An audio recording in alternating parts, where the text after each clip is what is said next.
Je dois vous dire que j'ai un collègue dans la salle de nouvelles qui prend un malin plaisir à me parler de son départ à la retraite. À chaque jour, avec le même sourire, il me fait le décompte du nombre de quarts de travail qui lui reste avant de tirer sa révérence. Il est en super forme, toujours aussi bon dans son travail, mais quand son conseiller financier lui a dit qu'il pouvait prendre sa retraite, l'esprit tranquille, disons que la tentation est devenue trop forte. Comment bien préparer sa retraite pour en profiter pendant que c'est le temps? Et surtout, quels sont les pièges à éviter? On en discute avec Jean-Sébastien Jutras, planificateur financier. Salut Jean-Sébastien. Bonsoir Simon. Très content de te retrouver en studio. Cette fois-ci, on va parler de pièges à éviter. On a préparé un tableau avec tous les exemples qu'on souhaite présenter ce soir. La première erreur à ne pas faire, c'est de ne pas utiliser les régimes de retraite des employeurs. En fait, tu sais, Simon, il y a plusieurs erreurs. Là, on en regarde quelques-unes. Les régimes des employeurs, en fait, ce qui est important, c'est que des fois, il y a des gens qui vont par eux-mêmes faire de l'épargne, vont préparer leur retraite, mais parfois, leur employeur direct vont leur offrir des systèmes où qui vont, par exemple, je mets 4 de mon salaire, 4 l'employeur va mettre. Des fois, c'est plus que ça. Il y en a qui sont plus généreux. Mais parfois, c'est volontaire. Donc, si les gens par eux-mêmes ne vont pas là, puis on voit même des grandes organisations qui permettent des fois des achats d'actions en plus de ça, mais les gens doivent apprendre, ces systèmes-là qui sont à l'intérieur et les mettre en place le plus vite possible parce que c'est du rendement garanti, une contribution de mon employeur. Mais quand même, il faut profiter, il faut prendre de l'argent pour le faire. En fait, n'importe quelle retraite, ça va prendre un peu d'argent, c'est une contribution. Puis des fois, on parle à des employés de l'État, par exemple, on dit, bien, moi, l'État, mais vous contribuez aussi, là, regardez sur vos relevés de paie, il y a une bonne partie qui provient de l'État, mais il y a une bonne partie qui provient de vous aussi. Fait que c'est sûr qu'une retraite, faut la payer, c'est de notre retraite. Et ça évite de repousser ça à plus tard. Bien, c'est sûr que faire ça tôt, en fait, ça fait partie des conseils. Fait que le fait de ne pas prendre ça en main, ça fait en sorte qu'on repousse ça dans le temps, puis là, on arrive finalement à minuit moins 2, puis on n'a pas le temps de mettre ça en place. Un autre piège, c'est de se fier au régime, par exemple, québécois, donc RRQ, PSV également, donc pension de vieillesse. Ça aussi, c'est un piège à éviter. Ils sont importantes dans l'équation totale, mais penser qu'il y a juste ça, ou que ça va être suffisant, bien, ça dépend de quoi votre coût de vie. Mais regarde aujourd'hui, la pension de vieillesse, Simon, c'est 8 300 par année. La Régie des rentes du Québec, ça dépend de comment on contribue, mais la moyenne des contribuables, c'est aux alentours de 7 000 par année.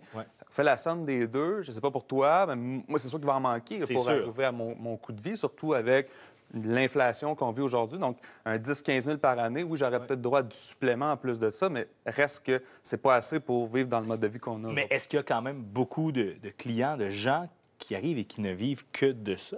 Oui, il y en a quand même beaucoup. On va arriver, c'est tout ce qu'on a. C'est sûr que notre rythme de vie va diminuer beaucoup. Mais il y a un programme qui s'appelle le supplément de revenu garanti aussi au Québec, Simon, que quand on est dans des paliers de revenus qui sont très bas, il y a un revenu additionnel qui peut arriver, mais finalement, on se retrouve peut-être à avoir un 4 000 de plus. Au final, on est à 16-17 000 de revenus quand même. On ne paiera pas d'impôt à 16-17 000 de revenus, mais c'est quand même, c'est pas beaucoup d'argent pour faire 12 mois. Effectivement. Prochain point qu'on regarde ensemble, là, on parle d'inflation depuis 2 ans, là, où c'est vraiment l'impact sur notre budget. On le comprend très, très, très bien. Ne pas prendre en considération l'inflation. On comprend que le 150 d'épicerie qu'on paie actuellement, dans 20 ans, c'est plus ce 150 $-là. Si, exemple, ton coût de vie, Simon, il est de 50 000 net par année, là, on dit un chiffre comme ça, puis qu'on dit, c'est ça que ça va me prendre à chaque année par ma retraite, puis on vise le 50 000, ta retraite, c'est pas demain. Fait que ce 50 000 $-là n'aura pas du tout la même valeur dans 20 ans, dans 30 ans. Donc, si on prend pour acquis aujourd'hui que j'ai besoin de 50 000 par année pour ma retraite, c'est garanti qu'il va en manquer. Donc, de prévoir une inflation. Donc, prévoir une inflation. On le calcule comment? Bien, en fait, les QPF, l'Institut québécois de la planification financière, eux, ils vont donner un chiffre par année d'inflation qu'il faut considérer, sur l'entour de 2,3. Et à 2,3, on ne le voit pas tant, l'inflation sur du court terme. Là, on l'a vu dans les dernières années. Les gens savent c'est quoi l'inflation actuellement. Donc, c'est important à mettre en place dans un plan. Fait qu'on va avoir besoin de rendement sur nos portefeuilles de placement parce que juste mettre de l'argent dans mon compte chèque, on se rend compte qu'il va en manquer parce que, justement, avec cette inflation-là, à chaque année, bien, je me retrouve... Le 50 000 aujourd'hui va peut-être valoir 80 000 à ma retraite. Exact. Et si on a notre maison, est-ce que c'est moins préoccupant, par exemple, que si on est à logement ou non? Bien, oui et non, parce que la maison ne veut pas avoir une croissance, cette valeur-là. Donc, ça va être intéressant de la considérer. Parce qu'elle va suivre aussi Elle va suivre habituellement le coût de la vie, même plus. À un moment donné, il va falloir... Ce qui va être intéressant dans une maison, c'est qu'un jour, on peut la vendre puis ramener cet argent-là dans nos fonds de retraite. C'est rare que quelqu'un à 88 ans il habite encore chez eux. Il va peut-être l'avoir vendu 8 ans avant. Là, ça lui fait de l'argent pour continuer sa retraite. On espère tous, évidemment, être en forme, profiter de notre retraite pleinement. Par contre, il faut prévoir aussi les soins de longue durée. Ça, il faut le mettre dans notre calcul. Faut y penser, du moins, parce que, veut pas, les gens vont vivre aujourd'hui, la moyenne d'âge, disons qu'une femme va vivre jusqu'à 88 ans, mais ça ne veut pas dire qu'elle est en santé à 88 ans. Si, par exemple, je suis en bonne santé jusqu'à 82, 83 ans, mais il y a quelques années que je ne suis pas en bonne santé, puis là, ça coûte plus cher. Souvent, les gens disent, ben non, moi, c'est pas grave, mon coût de vie diminue au fil des années parce que je fais moins d'activité, je vieillis. C'est vrai, le coût de vie diminue au début pendant la retraite, mais souvent, les derniers 5-6 ans, il peut y avoir un spike-up à la fin. Oui. Donc, il faut le prendre en considération parce que si on a toujours pensé qu'on allait baisser notre coût de vie, puis que finalement, les 5 dernières années, j'ai des coûts additionnels, mais ça se peut qu'il me manque de fonds. Mais même en santé, encore faut-il planifier, par exemple, une résidence privée, éventuellement, là, à plus long terme. C'est de l'argent également. Oh, oui, dans le meilleur des mondes, on vit tout le temps chez nous. Tout à fait. Mais oui, c'est des choses à prendre en considération. Donc, pensez pas que le coût de vie va diminuer. Au contraire, l'inflation va faire en sorte qu'il augmente. Puis même, ça va peut-être me coûter plus cher aussi à dollar égal. Là. Autre élément aussi à prendre en considération, de connaître les bases de l'impôt, à quel point ça peut venir nous aider. Bien, en fait, de comprendre le système dans lequel on joue, il est important. Hein? Ouais. Si on joue un jeu ensemble, il faut connaître les règles. Oui. Bien, l'impôt, si on connaît un peu le fonctionnement de base de l'impôt, on va peut-être prendre des décisions différentes. J'ai beaucoup de gens qui me disent « Je ne veux pas toucher au REER parce que je sauve de l'argent aujourd'hui, mais je vais leur payer plus tard. » Mais ça, c'est du report. Ça peut être bon là, de le faire. Ouais. Fait que si on ne comprend pas... Taux d'imposition qui n'est peut-être pas le même. Exactement. Si aujourd'hui, mon taux d'imposition est 40 je cotise à Montréal, je sauve des sous, puis quand je vais le retirer, je vais en payer du 27 ou du 36 T'es gagnant. Bien, c'est intéressant de le faire comme ça. Fait qu'à comprendre le système comme ça, on est capable de prendre des bonnes décisions financières au fil du temps. Donc, juste un petit 101 au niveau de l'impôt, je pense que ça peut être intéressant.